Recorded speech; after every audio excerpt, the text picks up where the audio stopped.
Greetings, welcome back to Black Bear News.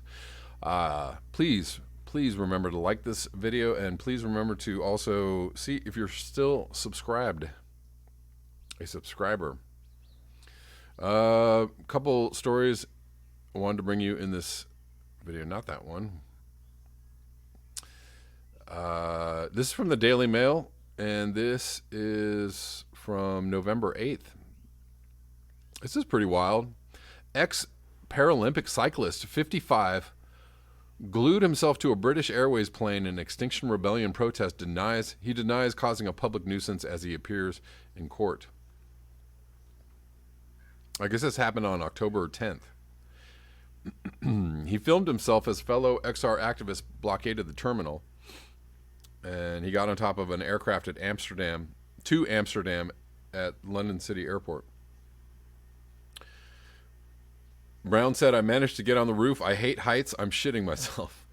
He denied causing a public nuisance and is expected to claim it was necessary. We'll hope that maybe that defense will stick. Former gold medal Paralympic cyclist who glued himself to a British Airways plane during the Extinction Rebellion protests that shut down London will claim his actions were necessary because the world is gripped by a climate crisis, a court heard today. He's visually impaired. His name is James Brown. He wants to get on up. I couldn't. I had to do it. Clambered on top of the aircraft at London City Airport on October 10th and live streamed his actions on Facebook. He said, "Okay, here I am on top of a fucking airplane." I'm shitting myself. That's funny. Hours earlier, another climate change activist grounded a flight to Ireland by standing up before takeoff and lecturing passengers about the climate emergency as XR supporters tried to blockade the terminal.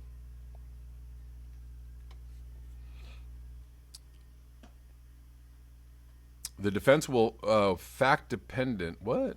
Hold on 1 second. Emma Fubister, I guess she's the lawyer for Brown, said he will claim his actions were necessary due to the urgency of climate change. She said the defense will be fact-dependent in this particular case and based on the conduct he thought he was preventing. Man, that's some bravery. Good on you, James Brown. He was granted bail, and the case is adjourned to March 16th.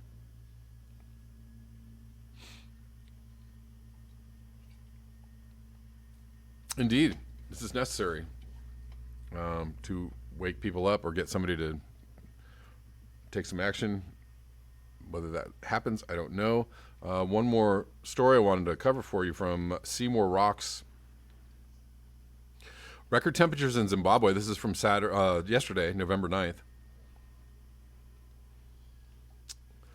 Zimbabwe temperatures reach 51 C. Ouch. I think that's 124. I think I did some math already. I think that's 124 Fahrenheit.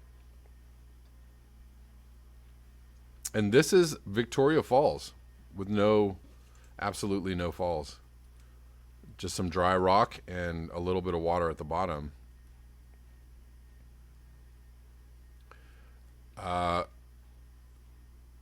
UNESCO Heritage, let me see.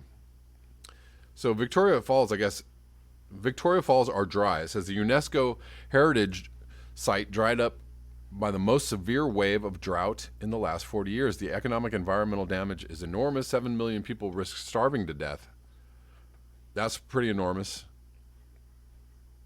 Some parts of the country experienced record-breaking high temperatures yesterday as the country came under the spell of a heat wave that is also expected to affect the country today, the Meteorological Services Department has said. MSD forecaster Mr. James Ngoma yesterday said very hot temperatures were recorded in Nyanga, where they topped 38 degrees Celsius, up from a previous record of 32 degrees Celsius. Chisengu and Mutare recorded 39 degrees and 40 degrees Celsius. Kariba recorded the highest temperature of 42 Celsius. Victoria Falls 40, etc., etc. I don't know where the 51C came in. Maybe they'll tell us down below. 42 is still real hot, or 40 or 42 Celsius. But that's more like 100 and, two into the 102, 108 Fahrenheit range. The flow at Africa's biggest waterfall is at its lowest since 1995, highlighting the threat posed by a drought to tourism and electricity generation in Zimbabwe and Zambia. Flow has slumped to 109 cubic meters per second at Victoria Falls. A 1.7 kilometer or 1.1 mile curtain of falling water at the peak of a normal wet season, according to the Zambezi River Authority. The falls on the Zambezi River straddle the border between Zimbabwe and Zambia, and the flow of the watercourse fills the Kariba Dam, the site of the two countries' largest power plants. The drought threatens to deter tourists from visiting the site, could curtail a lucrative whitewater rafting industry in the gorge below the cataract, and may see the power plants at Kariba shut down, worsening power cuts in both countries. Elephants at nearby game parks are dying of hunger, further damaging the tourism industry. Poor elephants, but what about that tourism industry? Jesus.